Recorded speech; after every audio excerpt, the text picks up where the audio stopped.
détente, d'exhortation, de conseils, de motivation, de partage pour notre croissance. Jésus-Christ est une source de vie intarissable. Jésus-Christ est une source d'inspiration qui ne tarit jamais. Jésus-Christ est une source infinie pour l'éternité. Je me présente, comme vous le savez déjà, je suis la sœur Merveille. Aujourd'hui, je viens encore avec une parole. Ça faisait longtemps, ça faisait un bail, mais aujourd'hui, je vous apporte une parole. Je commence en disant ceci. Ne laissez pas l'extérieur perturber votre intérieur. Voici le thème du jour. Viens à Dieu tel que tu es. Sers-lui tel que tu es. Pourquoi ce message? Je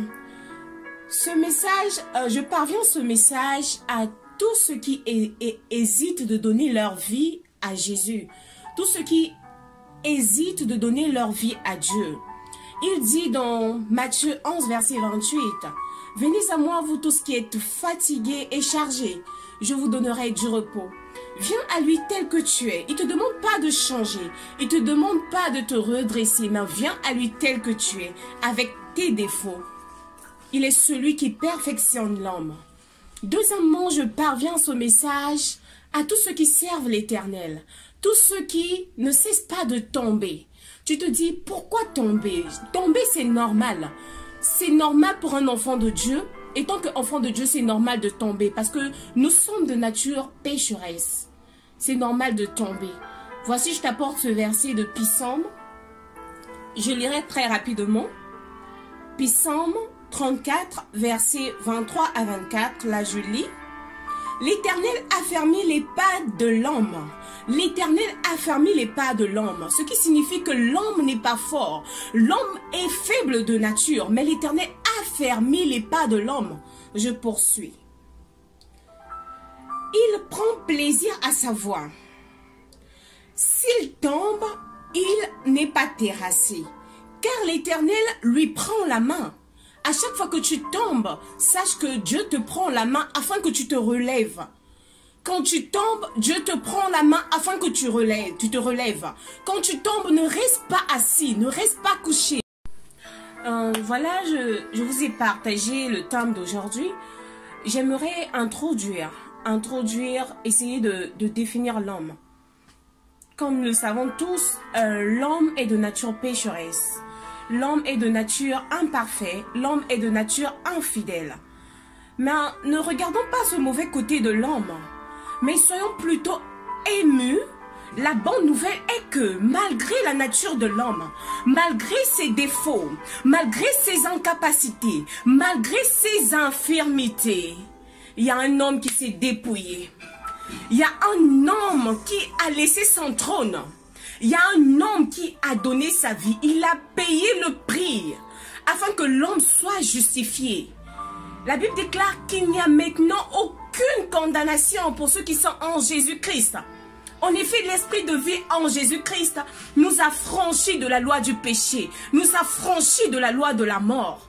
Ce qui veut dire là-haut, il y a un Dieu qui avait laissé son trône. Il n'avait pas regardé qui il est, il n'avait pas regardé sa couronne de gloire, mais il s'était dépouillé, il s'est châtié, il a pris notre place à la croix afin que nous soyons sauvés. C'est ça notre assurance, étant qu'enfants de Dieu. Nous devons savoir, malgré notre nature imparfaite, malgré nos infirmités, qu'il y a eu un Dieu, un jour, qui avait pris notre place.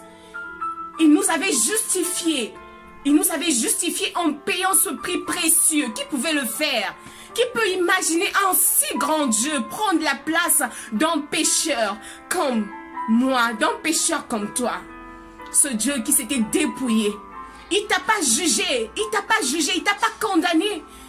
Il est venu à toi tel que tu es. Donc toi aussi, viens à lui tel que tu es. Ne regarde pas tes défauts, ne regarde pas que tu ne cesses pas de tomber. Mais accepte-toi tel que tu es. Voici ici 1 Timothée 1 verset 15 me dit: c'est une parole certaine et entièrement digne d'être reçue, que Jésus Christ est venu dans le monde sauver les pécheurs, dont je suis le premier.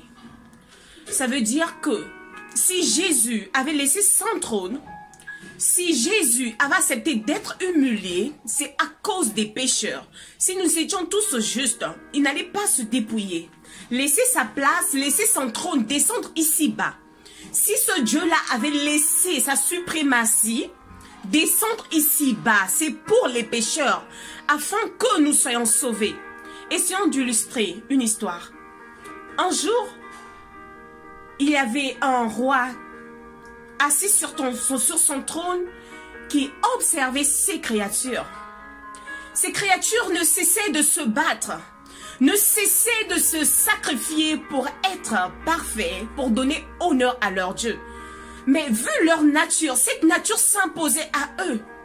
Malgré les efforts, malgré les sacrifices, ils étaient toujours imparfaits. Ce grand Dieu, ce grand créateur a observé, il a dit non. Laisse-moi descendre au niveau de ces enfants, leur porter main, sacrifier, payer le prix, leur justifier à cause de leurs infirmités. C'est l'histoire que j'essaie d'illustrer. Et là, si je lis dans Matthieu, j'aimerais vous dire que Dieu est fidèle. Dieu est parfait, mais nous les hommes, nous sommes infidèles. Dans Matthieu 9, verset 13, la Bible me dit, je lis, « Allez et apprenez que signifie je prends plaisir à la miséricorde et non au sacrifice. » Ce verset continue, mais je m'arrête d'abord là pour essayer d'expliquer. Dieu dit, « Allez et apprenez ce que signifie je prends plaisir à la miséricorde et non au sacrifice. » Selon la compréhension, cela veut tout simplement dire que Dieu assiste, que Dieu aime les hommes qui reconnaissent. Les hommes qui reconnaissent que je suis d'une nature pécheresse, je suis d'une nature imparfaite, mais malgré cela, il y a un Dieu, par son amour, il a donné sa vie pour que je sois comme lui. Et non les hommes qui se disent que je suis fille ou fils de Dieu. Voilà pourquoi je me sacrifie, je fais des efforts par moi-même pour ne pas pécher. Non, Dieu veut d'abord que nous puissions reconnaître nos faiblesses. Quand nous reconnaissons nos faiblesses, c'est en ce moment qu'il vient pour nous fortifier, pour nous porter main, pour nous donner, pour nous emprunter, pour nous donner sa nature. Pour nous donner sa nature. Donc je poursuis. La continuité de ce verset dit, car je ne suis pas venu appeler les justes, mais des pécheurs. Dieu n'est pas venu pour les justes. En étant justes, nous n'avons pas besoin de Dieu. Dieu est venu pour les pécheurs, ceux qui ont des défauts, ceux qui ont des infirmités, ceux qui ont des incapacités, ceux qui ne savent pas comment abandonner le péché. Je vous apporte une bonne nouvelle que Dieu est venu pour nous. Dieu est venu pour vous.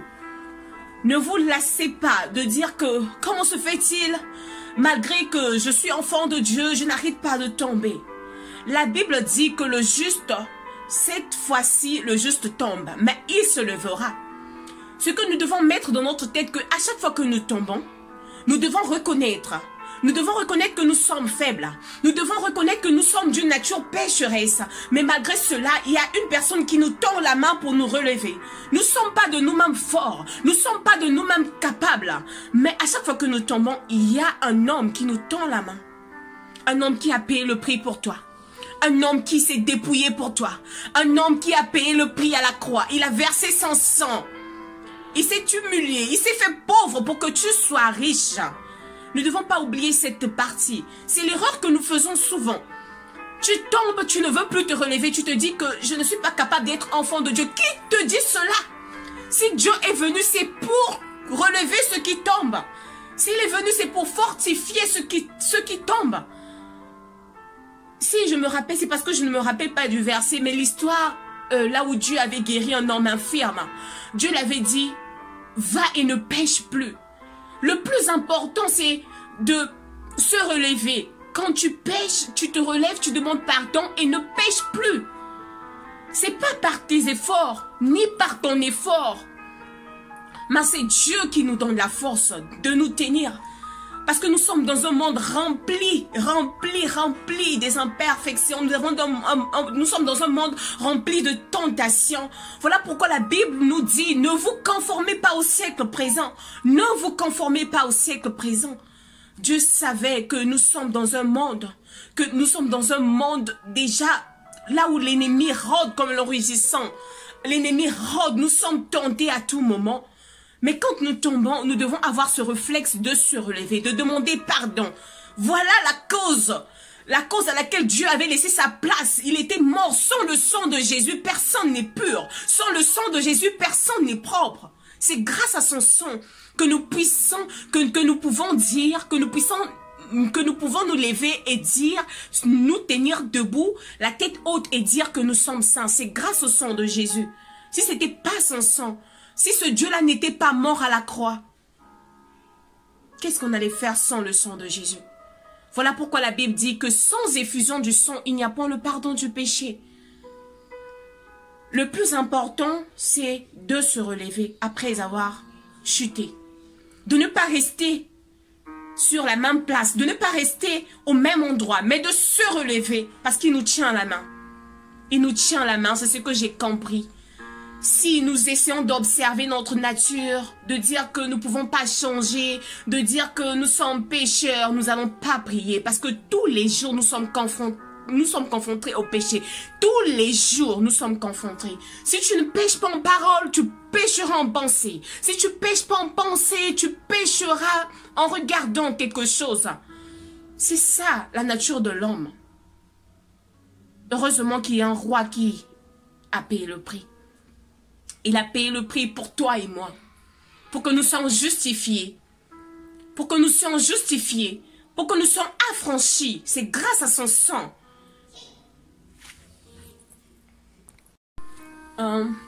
Et là, je lis encore un verset très intéressant. Dieu aime les pécheurs. Mais il hait le péché. Voilà pourquoi il s'était dépouillé, il avait donné sa vie afin que le péché soit écarté. Dieu aime les pécheurs, mais il hait le péché. Ce verset c'est Marc 2, verset... je lis Marc 2, verset 17, la Bible dit, ce que Jésus ayant entendu, il leur dit, ce ne sont pas ceux qui se portent bien qui ont besoin du médecin, mais les malades. Je ne suis pas venu appeler les justes, mais des pécheurs. Tu as besoin de Jésus. Jésus n'est pas venu pour nous condamner. Jésus n'est pas venu pour nous accuser. Mais Jésus est venu pour nous sauver. Parce que hier nous étions malades, nous étions infirmes. Il s'est chargé de nos maladies. Il a pris nos infirmités. Il s'est chargé de nos maladies. Il a pris nos infirmités. Il a pris nos infirmités. Il est venu pour nous sauver.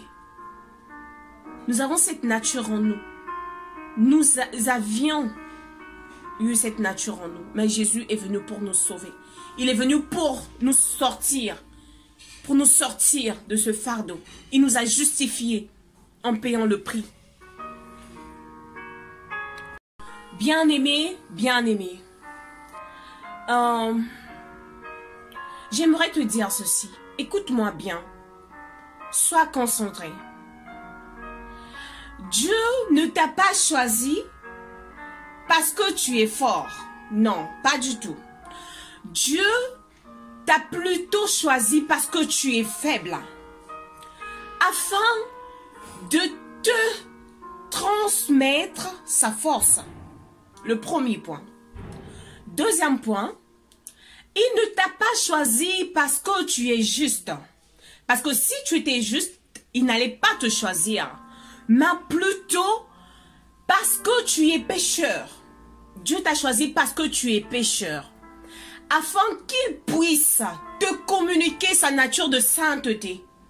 La Bible dit dans Matthieu 5, verset 48. Soyez donc parfaits comme votre Père Céleste est parfait. Donc, il nous communique sa nature de sainteté.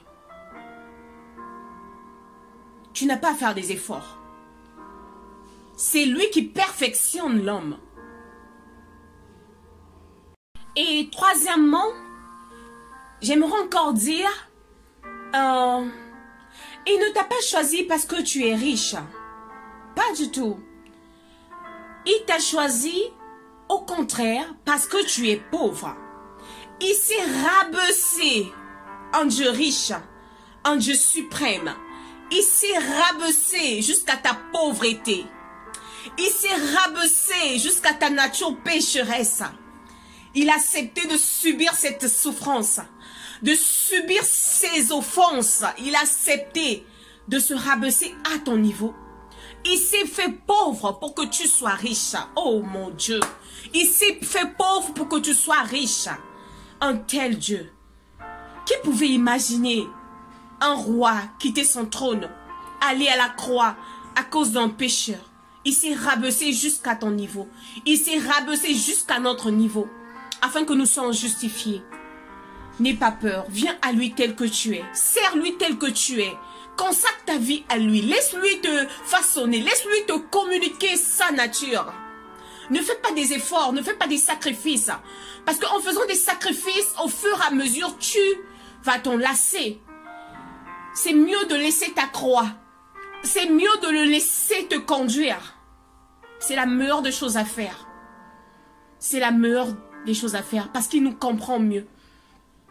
Il connaît nos imperfections. Oui. J'aimerais encore dire quelque chose de très important. Peut-être redire. Il ne t'a pas choisi parce que tu es parfait. Au contraire, il t'a choisi parce que tu es imparfait. Il est celui qui perfectionne l'homme. Il nous prend de la perfection, de l'imperfection plutôt. Il nous emmène à la perfection. Il est celui qui perfectionne. Il est celui qui perfectionne l'homme. Il ne t'a pas choisi parce que tu as un cœur rempli. Parce que tu as un cœur rempli, tu as un cœur bien. Mais au contraire, il t'a choisi parce que tu as un cœur vide. Tu as un cœur brisé, tu as besoin de lui parce qu'il est celui qui reconstruit, il est celui qui sonde les cœurs, il est celui qui remplit les cœurs, il est celui qui étanche les soifs. Voilà mon message. En général, qu'est-ce que j'allais dire? Qu'est-ce que j'allais dire en général? Le fond de ce message est que Dieu se sert des choses usées. Dieu se sert des choses usées afin de réparer. Dieu se sert des choses usées afin de réparer. Viens à lui tel que tu es. Laisse-toi guider par lui. Si tu tombes, il te tendra la main afin que tu te relèves. Inconscient, prends conscience. Crois en lui et il te communiquera sa nature de sainteté. Ne te sacrifie pas en disant qu'en me sacrifiant, j'atteindrai la perfection. Mais la perfection peut s'atteindre par un seul chemin. Celui qui est perfection. Seul lui peut nous emmener à la perfection. Tes sacrifices ne t'emmèneront pas à la perfection. Tes sacrifices ne te justifieront pas, mais c'est celui qui est parfait qui te communiquera sa nature de perfection, sa nature de sainteté, afin que tu sois comme lui. Merci beaucoup de m'avoir reçu chez vous. Je sais que c'était éblouissant, c'était vraiment profond. En tout cas, que Dieu vous bénisse abondamment. N'hésitez pas de partager ce message. C'est une bénédiction de partager un message parce que ce message peut toucher, peut arriver, peut changer la vie d'une personne quelque part. Partageons ce message. Je vous prie, je vous remercie.